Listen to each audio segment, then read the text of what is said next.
Magandang tanghali Pilipinas, live mula sa Pag-asa Weather and Flood Forecasting Center, narito na ang latest sa ating panahon. At dahil maulap ang kondisyon ng ating mga kalangitan lalo na dito sa Luzon, alamin natin ang pagtaya ng panahon sa mga pangunahing lungsod ng Pilipinas para sa mga susunod na oras. Simulan nga po natin sa Luzon.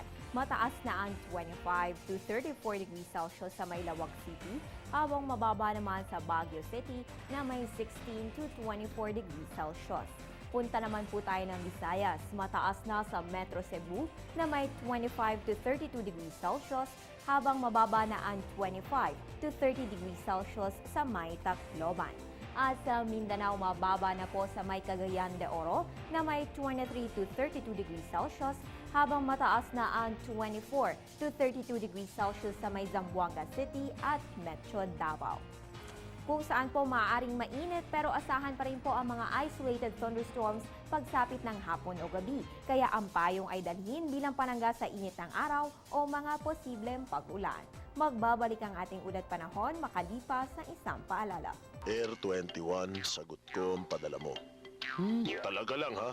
Ito, kaya mo? Engagement ring, para sa pangga ko. Sagot ko, sir.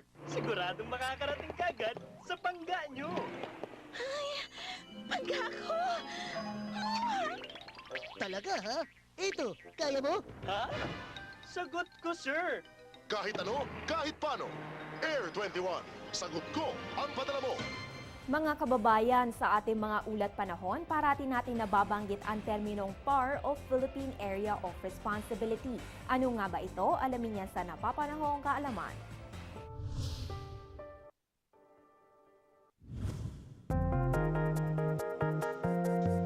Tinatawag na Philippine Area of Responsibility o PAR ang landmass o kalupaan at ang mga karagatang pinapanagutan ng ating bansa. Iba ito sa tinatawag ng teritoryo ng bansa. Di hamak na mas malaki ang PAR kaysa rito.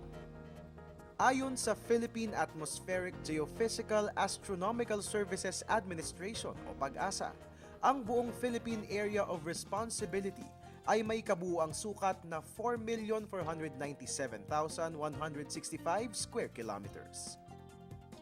Kasama sa boundary ng PAR ay ang West Philippine Sea sa West Area, Pacific Ocean sa East, Bashi Channel sa North, at Sulu Sea at Celebes Sea sa South Area. Ang PAGASA ay inatasang mag-antabay at maglabas ng mga weather bulletin kada 6 na oras sa posibleng pagpasok ng mga tropical cyclone o bagyo sa Philippine Area of Responsibility.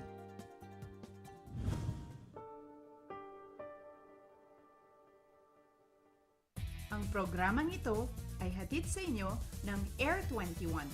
Sagot ko, padala mo! Mga kababayan, i-synchronize ang inyong orasan sa Philippine Standard Time. Ang oras ngayon ay 12:09 ng tanghali.